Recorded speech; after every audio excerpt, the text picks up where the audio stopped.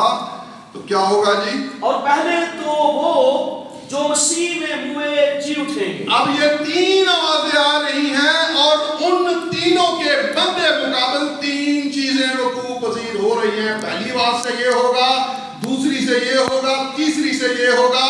سو للکار کے ساتھ مردے جی اٹھیں گے اور پھر مقرب فرشتہ کی آواز کے ساتھ کیا ہوگا جی؟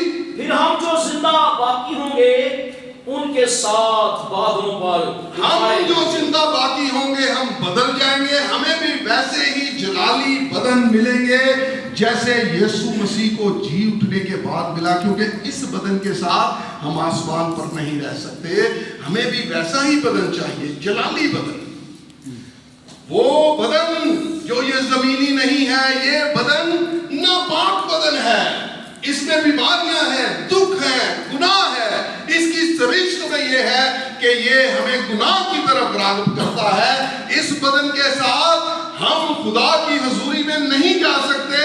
اس لیے ہمیں ایک نیا بدن چاہیے، ایک نئی مخلوق وہ لینے کے لیے آ رہا ہے. کیونکہ لکھا ہے جو مسیح میں ہے وہ نئی. دو مخلوقیں ہیں بائبل کے اندر. پہلی مخلوق آدم جو مٹی سے بنا، وہ مٹی سے اور وہ مٹی میں لوٹ گیا. لیکن دوسری مخلوق یا دوسرا آدم، پچھلا آدم یسوع مسیح کلام مجسم ہوا اور وہ جہاں سے آیا اور ادھر چلا گیا. اور ہمارے بارے میں لکھا ہے ہم فانی تخم سے نہیں بلکہ غیر فانی تخم خدا کے کلام سے پیدا ہوئے ہیں. جو مسیح میں ہے وہ نئی مخلوق ہے. ہم بھی جو کلام سے پیدا ہوئے ہیں ہم بھی آسمان پر چڑھ جائیں گے. ہمیں بھی ویسے ہی جلالی بدن ملے گا. اور تیسری آواز یہ ہے کہ آ جاؤ اوپر، اونتے آ جاؤ. کوچ کا وقت آ گیا. نرسیکا کب پھونکا جاتا تھا خروج کی کتاب میں؟ کوچ کا وقت آ گیا ہے. اور پھر ہم تیسری آواز کے ساتھ اوپر اٹھا لیے جائیں گے. اور آگے جی، تاکہ ہوا میں خداوند کا استقبال کریں اور اس طرح ہمیشہ خداوند کے ساتھ رہیں گے. بس تم ان باتوں سے ایک دوسرے کو تسلی دیا. کیسی تسلی کی بات ہے! ان باتوں سے ایک دوسرے کو تسلی دیا. خداوند کا کلام تسلی بخش ہے. یہ ہمیں تسلی دیتا ہے. میرے عزیزو، اب ہم خداوند کے دن کی طرف بڑی تیزی سے آگے بڑھ رہے ہیں. یہ جو نجات کا دن یا فضل کا دن ہے جو 2000 سال پر محیط ہے، یہ اب اختتام پذیر ہو رہا ہے. آدھی رات کی اس وقت دھوم مچی ہوئی ہے. ہمیں اپنی اپنی مشنیں درست کرنی ہے تاکہ ہم اس ضیافت میں شامل ہو سکیں. یہ آوازیں وہی سنیں گے جن کے کان ٹیون ہوئے ہوں گے خدا کے کلام سے. انہوں نے آواز آنی ہے، باقی کسی کو نہیں پتا لگتا. لوگوں کو بس یہ پتا بندے غائب ہو گئے ہیں، پرچے ہو جائیں گے جی ساڈا شوہر نہیں لب رہا. کوئی بیوی کہے گی میرا شوہر نہیں مل رہا، کوئی شوہر کہے گا میری بیوی نہیں مل رہی. بس پرچے پرچے ہو جائیں گے، مسنگ پرسن ہو جائیں گے، تلاشے گم شدہ، ادھر ادھر لوگ بھاگیں گے. لیکن یہ نہیں پتا کہ وہ دن ریپچر ہو گیا. لیکن 2 شخص بستر پر ہوں گے، ایک لے لیا جائے گا، ایک پیچھے جڑا رہ جائے گا. بعض پھر مصیبتاں چونوں لنگنا پڑے گا. اور پھر جو دانیل کا 70واں ہفتہ شروع ہو جائے گا ریپچر کے ساتھ ہی، اور اس کے بعد پھر 1000 سال بادشاہی ہے. سو یہ ساری ترتیب یہاں پر ہم نے سیکھی ہے. میں چاہتا ہوں میرے عزیزو کہ ہم ذرا غور کریں اپنی روحانی زندگی پر. ہم یہاں پر آئے ہیں، ہم یسوع کو ساتھ لے کر آئے. بائبل کے اندر ایک واقعہ ہے. ایک شخص تھا حبشی فوجا، اعمال کے 8ویں باب میں یروشلم میں عید منانے آیا اور واپس جا رہا ہے، لیکن خالی واپس جا رہا ہے. اس کو بائبل کی کوئی سمجھ نہیں تھی. وہ نہیں جانتا تھا کہ کیا اس کے اندر کیا لکھا ہوا ہے.